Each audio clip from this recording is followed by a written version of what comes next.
Bonsoir à toutes et tous, ça y est, nous y sommes à quelques heures du 125e derby entre l'Olympique Lyonnais et l'AS Saint-Étienne, derby programmé ce dimanche soir à 20h45 au Groupama Stadium. Avant ça, les Verts auront le temps de voir leurs supporters qui sont malheureusement interdits de déplacement. Entraînement ouvert au public ce samedi matin, puis départ du bus où certains groupes de supporters devraient être présents aussi. L'ambiance s'annonce chaude donc pour le départ des joueurs stéphanois qui vont comprendre ce qu'est un derby. À l'heure où je tourne cette vidéo, donc avant ce match, Saint-Étienne n'a toujours pas remporté de rencontre à l'extérieur cette saison. Et si c'était le derby, cette première victoire, en tout cas un derby ça ne joue pas, ça se gagne. J'adore cette phrase et elle reflète bien ce que vit l'AS Saint-Étienne en ce moment, hein. Les matchs sont difficiles, mais tout peut arriver sur un derby, ça peut basculer. Donc on va parler de ce 125e derby dans quelques instants. Juste avant de débuter cet avant-match, n'oubliez pas de vous abonner, de liker la vidéo et on se retrouve juste après le générique.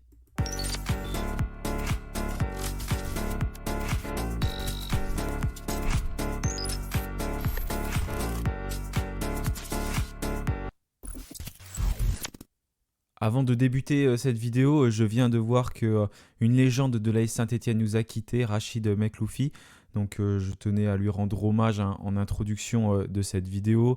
Un joueur passé par Saint-Étienne à la fin des années 50, qui est ensuite parti au Servette Genève et qui est revenu à Saint-Étienne au milieu des années 60, un des tout meilleurs attaquants algériens. Il a porté le maillot français, le maillot du FLN. Il y avait la guerre d'Algérie à ce moment-là, ce qui a forcément compliqué les choses et n'a pas facilité la carrière de beaucoup de joueurs algériens notamment. Et il a porté ensuite le maillot algérien. Donc une légende stéphanoise qui nous quitte en cette fin de semaine. Donc si vous avez connu Rachid Mekloufi, si vous avez des souvenirs, n'hésitez pas à l'évoquer en commentaire, à en parler, hein. De mon côté, je n'ai pas connu ce joueur, mais ça fait partie des légendes de Saint-Étienne. Et bien entendu, quand on supporte Saint-Étienne, on sait qui sont ces joueurs. On les connaît au moins de nom. Donc voilà, une légende du côté de Saint-Étienne et une légende, j'ai envie de dire, du football international. Repassons maintenant au derby qui arrive donc très rapidement ce dimanche soir, plus de 2 ans après le dernier qui s'était disputé à Geoffroy Guichard. Celui-ci sera donc au Groupama Stadium, c'est la J11, j'ai mis à 21h, ce n'est pas 21h, c'est 20h45, excusez-moi, j'ai oublié de changer sur le visuel. Donc ce sera diffusé sur DAZN. Olivier Dalloglio s'est présenté comme d'habitude avant la rencontre en conférence de presse pour évoquer ce match. Il a parlé des joueurs absents, des joueurs qui feront leur retour. Anthony Briançon a repris la course, ça se passe bien. Thomas Monconduit est entre les deux, on va doucement, mais c'est un garçon sur le retour. Ibrahima Ouadji a fait une semaine complète comme Pierre Cornu. Il leur manque du temps de jeu, mais ça viendra petit à petit. Il postule pour être dans le groupe, c'est une information très importante. Mathieu Cafaro est lui suspendu. Voilà, c'est le seul joueur stéphanois suspendu lors de cette rencontre, averti contre Angers. Mathieu Cafaro est donc absent pour ce 125e derby, ce qui laisse moins de choix à Olivier Dalloglio pour ce poste d'ailier, hein, où Augustine Boaké sera certainement titulaire d'un côté et Zuriko Davitashvili de l'autre. On aura l'occasion d'y revenir dans quelques instants. Regardons la liste des absents des retours du côté de Saint-Étienne. J'ai mis postule pour Ibrahima Ouadji et Pierre Cornu parce que Olivier Dalloglio l'a évoqué en conférence de presse. Le dernier match d'Ibrahima Ouadji sous le maillot stéphanois remonte, hein, quand même déjà, parce que c'est un joueur malheureusement qui n'arrive pas à enchaîner et qui se blesse tout le temps. On se souvient bien sûr de cette montée en Ligue 1 et de ce fabuleux but face au FC Metz marqué dans les tout derniers instants de la rencontre et qui nous a offert la montée en Ligue 1. Donc l'histoire a été magnifique. On espère tous que l'histoire sera magnifique avec ce derby et Ibrahima Ouadji, hein. Les Verts ne partent pas du tout favoris contre Lyon, hein. On aura assez l'occasion d'en parler durant cet avant-match. Pierre Cornu, donc c'est une bonne nouvelle aussi pour Saint-Étienne. Ça offre une solution de plus à Olivier Dalloglio. Il ne sera pas titulaire, hein, il manque de temps de jeu.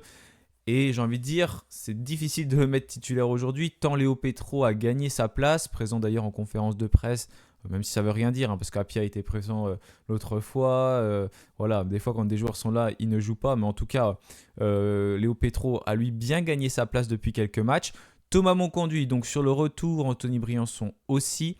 Benold, toujours touché au niveau du ligament latéral et du ménisque, ça va durer encore longtemps. Malheureusement pour l'offensif stéphanois qui ne ressentirait plus trop de douleur, donc ça c'est une bonne nouvelle. Et puis Mathieu Cafaro suspendu. Ça fait environ 6 absents côté stéphanois. Du côté de Lyon, je n'ai rien mis parce que en fait il y avait des joueurs qui étaient absents contre Offenheim, hein, où Pierre Sage a beaucoup fait tourner. Et puis c'est des choix, sinon il n'y a pas vraiment d'absents pour blessure du côté de Lyon, à moins qu'une information m'a échappé. Donc n'hésitez pas bien sûr à le mentionner en commentaire si vous voyez quelque chose. Il y a des joueurs sous menace. Gauthier Larsonneur, donc c'est son dernier match. Pierre Cornu, il en reste 2. Pierre Ecoua, 4 matchs. Et Mathis Amougou aussi, il lui reste 5 matchs potentiellement où il est sous la menace, bien sûr, d'une suspension. Si on revient sur la forme de cette équipe de l'Olympique Lyonnais, et j'ai envie de dire c'est un peu un espoir du côté de Saint-Etienne. Ils avaient mal commencé la saison, les Lyonnais, et ils sont pas mal ressaisis. Ils ont fait une bonne série ensuite. Mais regardez, sur les 4 derniers matchs, ça va quand même moins bien pour l'OL. Battu contre Beşiktaş à domicile en Ligue des en Coupe d'Europe. Ils ont ensuite concédé le nul contre la JOCR, 2 buts partout à la maison. Ils ont fait match nul contre Lille et ils sont allés arracher ce match nul vraiment dans les tout derniers instants la semaine dernière. Et là contre Offenheim, Pierre Sage a décidé de faire tourner une équipe de Lyon alignée au départ qui n'était pas du tout l'équipe titulaire. C'est pas celle qui est affichée là. Quand je mets dernier match, c'est dernier match de Ligue 1. Et Lyon a galéré. Ils ont été menés au score, ils sont revenus et ils ont mené au score à la 93e minute. Je crois que c'est Alexandre Lacazette qui avait inscrit le but donc ce jeudi soir.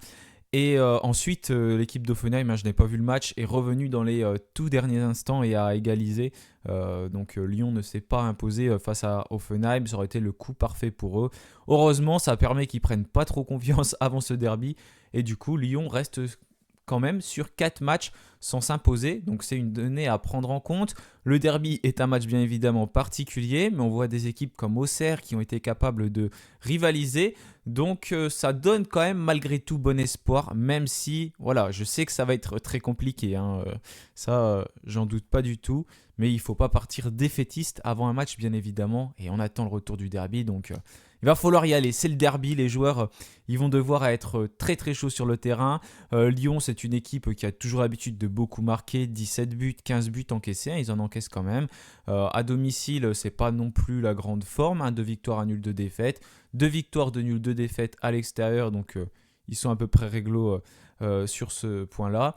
Ils n'ont pas de grands buteurs. C'est Fofana qui a marqué le plus de buts depuis le début de la saison avec 3. Donc c'est pas énorme. Ça veut dire qu'il y a beaucoup de joueurs qui sont capables de marquer à Lyon. Cherki, Lacazette, Fofana, Mikotadze. Ça fait quand même pas mal de joueurs qui sont capables d'inscrire des buts. Bien évidemment dans cette équipe lyonnaise. Chaque joueur a du talent, chaque joueur est dangereux.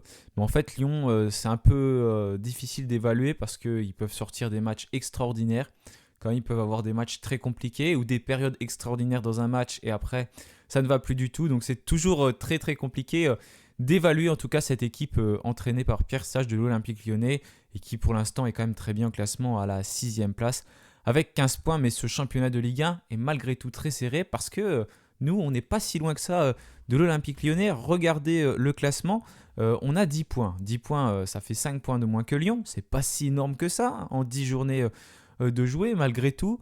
Donc ça montre que Lyon est aussi une équipe inconstante. On a vu 2 matchs assez difficiles contre Lens et puis contre Angers avec 2 défaites qui s'étaient suivies. C'est très bien d'avoir gagné contre Strasbourg, ça permet de se remettre aussi en confiance et surtout de repartir sur une meilleure dynamique. Les joueurs ont montré qu'ils étaient capables de performer contre une équipe qui est quand même assez solide depuis le début de la saison. Quand on parle de Strasbourg, souvent on parle de cette jeunesse, de cette capacité à aller vers l'avant et c'était une des toutes meilleures attaques du championnat. Une des toutes meilleures attaques qui n'a pas réussi à marquer de but à Saint-Etienne. Donc ça, c'est vraiment un point positif. J'ai entendu, oui, mais Strasbourg a fait un non-match.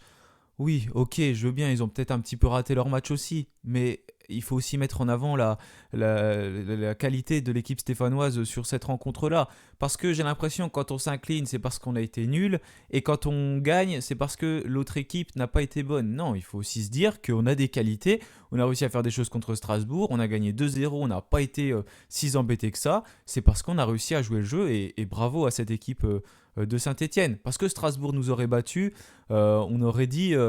bon, bah, Strasbourg nous a battus, on n'a pas été bon, nanana. Bah, voilà, on peut dire qu'on est bon, et ça a été le cas contre Strasbourg. Donc il faut bien évidemment souligner ce point-là, où il y a eu quand même de beaux motifs d'espoir, une équipe stéphanoise quand même qui a été changée, qui a réussi à jouer vers l'avant, avec notamment un milieu de terrain qui a bien fonctionné entre Benjamin Bouchouari et Louis Mouton. D'ailleurs, Dalloglio l'a évoqué en conférence de presse, notamment Mouton, en disant que il faut qu'il continue comme ça, c'est un joueur qui monte en puissance. Et il a parlé de Bouchouari, et il a dit, bah oui, mais Benjamin Bouchouari, et ça y est, il a compris qu'il devait défendre. Si tu défends, tu joues, si tu ne défends pas, tu joues pas. Il l'a pas dit totalement comme ça, mais c'est quasiment mot pour mot ce que je dis. Il a vraiment insisté là-dessus. Si tu défends, tu joues, si tu ne défends pas, tu joues pas. Et il a pris conscience l'année dernière, Benjamin Bouchouari, qui ne faisait pas assez les replis défensifs. Et là, je suis totalement Olivier Dalloglio là-dessus. Et dans ce match face à Strasbourg, il a vraiment fait les efforts. Et en plus, il a une qualité de balle, Benjamin Bouchouari, quand il a le ballon au pied, vraiment, c'est assez fabuleux quand il est dans un bon match. Ce qu'on a l'habitude de voir avec lui, c'est qu'il ne confirme pas. Donc on espère qu'il va confirmer, continuer de monter en puissance, parce que c'est un joueur capable de distribuer énormément de ballons vers l'avant, et avec beaucoup de qualité, en tout cas quand il joue simplement et quand il joue rapidement. Donc on espère pouvoir voir ça. Donc s'appuyer sur ce match contre Strasbourg. D'ailleurs, Louis Mouton en avait parlé après le match contre cette équipe, que c'était bien ce qu'on avait fait, qu'on peut être difficile à jouer. Le coach Rosseigneur donc de Strasbourg a aussi dit que le bloc bas de Saint-Étienne avait été très compliqué pour eux à jouer. Ils se sont inclinés. Donc il faut bien évidemment s'inspirer de ce qui a été fait et ne pas tout changer contre l'Olympique Lyonnais, bien évidemment. C'est un match, malgré tout, c'est un derby, mais c'est un match. Il ne faut pas tout tenter sur ce match en faisant des choses qu'on n'aurait pas l'habitude de voir. Je pense notamment à aligner Ibrahim Sissoko et Lucas Tassin. J'avais fait une vidéo là-dessus et vous étiez plutôt à voir Ibrahim Sissoko titulaire sur le prochain match, je crois. Lucas Tassin, Ibrahim Sissoko, je ne pense pas que c'est sur un derby qu'il faut tenter, même si vous avez été nombreux à voter pour ça aussi. Mais sur un derby, ça me paraît un peu compliqué. Voilà, on a vu qu'on pouvait être solide. Ça a tenu contre Strasbourg. Je vois mal tout changer. Ça aurait été n'importe quoi contre Strasbourg. Il aurait peut-être fait ces choix-là. Mais là, je pense qu'il faut rester assez comment dire, dans la simplicité et repartir sur ce qui a bien marché lors du dernier match. Vous voyez la composition qui est alignée ici, l'attaque stéphanoise voilà, qui est un peu en difficulté cette saison, 10 buts, mais on a quand même marqué 2 buts. Davitashvili, 5 buts depuis le début de la saison, qui a d'ailleurs été élu plus beau but du mois quand il a marqué contre Auxerre au début du mois d'octobre. Donc ça c'est un geste, un petit trophée, on va dire, qui récompense un peu ses bonnes dernières performances. C'est Lucas Tassin qui est le meilleur passeur de Saint-Étienne aujourd'hui. Avec 3 passes décisives, il n'a pas marqué, mais il arrive à se montrer décisif. Pour un avançant, c'est très bien de délivrer aussi des passes décisives. Pour l'instant, il y a des équipes en difficulté, notamment comme Montpellier, avec une différence de but qui est bien pire encore que Saint-Étienne, moins 22, parce que Montpellier encaisse tout le temps des buts. Il s'était incliné là contre le Havre. C'était un match qui n'était pas facile à regarder aussi dimanche dernier contre 2 équipes de faible niveau sur cette rencontre-là. Et on a bien fait de gagner parce qu'au Auxerre, on a mis 4 à Rennes. Angers s'est aussi imposé contre Monaco. Il y a eu des sacrés résultats. Et puis contre des gros adversaires, parce qu'on dit qu'il faut gagner contre nos concurrents. Mais Angers est allé chercher une victoire contre Monaco. Donc c'est quand même assez fabuleux. Et bien évidemment qu'ils la prennent, cette victoire. C'est pareil sur le visuel, il y a une erreur, excusez-moi. J'ai mis une victoire, un nul et 0 défaite pour Montpellier. Non, c'est pas 0 défaite, c'est 8 défaites pour les Montpelliérains. Voilà, en tout cas, comme j'ai dit, on n'a pas encore gagné à l'extérieur, donc le derby est une bonne occasion, bien évidemment, d'aller chercher ce premier succès, même si ce sera très dur. Voilà ma composition, en tout cas, pour cette rencontre. Gauthier Larsonneur dans les buts, Léo Petro, bien évidemment, titulaire à gauche, Masson qui devrait être reconduit sur le côté droit. Je ne l'ai pas trouvé exceptionnel contre Strasbourg, mais c'est un joueur qui doit prendre également du temps de jeu. Et je pense qu'il va retrouver sa place. Nadé Batuminsika, je pense que ça, on est tous d'accord pour revoir cette défense-là. Abdelhamid sera sans doute reconduit sur le banc et l'Arseneur de nouveau capitaine de Saint-Etienne. Avec Pierre Ekwa que j'ai mis voilà, à ce poste de numéro 6, mais ce sera certainement à peu près comme contre Strasbourg avec un Pierre Ekwa très très mobile entre la défense et le milieu de terrain. Ça c'est bien, je pense pas qu'il faut passer carrément une défense à 5 contre Lyon. Quand je parle d'une défense à 5, c'est mettre 5 défenseurs, comme ça pourrait être le cas avec Nadé, Abdelhamid, Batubinsika, parce que déjà je suis pas sûr que ça offre plus de garanties à Saint-Etienne. Et puis il y a quelque chose, une nouvelle fois, qui a bien fonctionné contre Strasbourg. Donc il faut repartir comme cela. Et mettre Pierre Ekwa, ça me semble une bonne solution. Et comme ça nous permet aussi d'avoir une défense plus solide, avec lui qui arrive à compenser dans un rôle de 5, entre 5 et 6, de 5 et demi, donc un peu de libéraux. Donc Mouton, Bouchoirie au milieu de terrain, c'est pareil, ça a bien fonctionné. Je reverrai bien ces deux joueurs-là. En vérité, je ne fais pas de changement par rapport à Strasbourg parce que je ne pense pas que ce soit légitime. Aymen Mouefek, pour l'instant, a montré que c'était compliqué pour lui. Hein. Il peine à retrouver de la confiance cette saison. Il pourrait être aligné parce que c'est un joueur qui a quand même l'expérience du derby malgré tout dans cette équipe. Il y a quand même des joueurs qui ont un peu cette expérience, que ce soit dans les catégories de jeunes ou un peu plus haut. On a Léo Petro, Michael Nadé, Mouton, Aymen Mouefek. Donc ça, c'est quand même pas mal pour nous d'avoir ces joueurs-là. On a Mathis Amougou également. Mais je pense qu'on a déjà Louis Mouton qui a cette expérience au milieu de terrain. Je vais remettre avec Bouchoirie parce que c'est un duo qui a bien fonctionné. Je pense que ça peut quand même être très bien de raligner en tout cas ces deux joueurs-là ensemble. Bien évidemment, il y aura des changements au fur et à mesure du match. En attaque, David Ashvili sur le côté gauche, Augustin Broquier sur le côté droit. Et puis titulaire à la pointe de l'attaque, là j'ai un peu réfléchi, je pense qu'il faut mettre Ibrahim Sissoko et pourquoi pas faire rentrer Lucas Tassin en seconde mi-temps. J'espère que à ce moment-là, ça tiendra toujours le résultat et qu'il pourra tout se passer dans les derniers instants. Donc ça peut être bien de faire comme ça, ou un Ibrahim Awadji, mais voilà, pour l'instant ça me paraît aussi très difficile. Je mettrai Sissoko parce qu'il a cette capacité à peser sur les défenses. Il peut peut-être fatiguer cette équipe de Lyon. J'imagine qu'on n'aura pas la possession du ballon comme globalement très souvent sur les dernières rencontres. Ce sera Lyon qui l'aura. Il va falloir procéder en transition, emmener de la rapidité et on va compter énormément sur le milieu de terrain stéphanois et les attaquants pour se projeter rapidement. C'est pour ça que Lucas Tassin peut être aussi intéressant. Donc j'ai mis Sissoko, mais en réalité, on pourrait mettre Lucas Tassin. Hein. N'hésitez pas, vous, à me dire ce que vous feriez. Mais il va falloir procéder très très rapidement dans les transitions offensives. Parce que à la perte de balle lyonnaise, il va falloir aller très très vite. Et surtout ne pas rater trop d'occasions. Parce que c'est quelque chose qui nous fait un peu défaut des fois, de rater des occasions. On n'en a pas eu tant que ça contre Strasbourg. La plupart qu'on a eu, on les a mis. Donc c'est bien. Il va falloir réussir à être très efficace contre cette équipe de l'Olympique lyonnais. Voilà, merci à tous d'avoir suivi cette vidéo. On se retrouvera bien entendu pour le débrief de la rencontre, en espérant qu'il soit victorieux.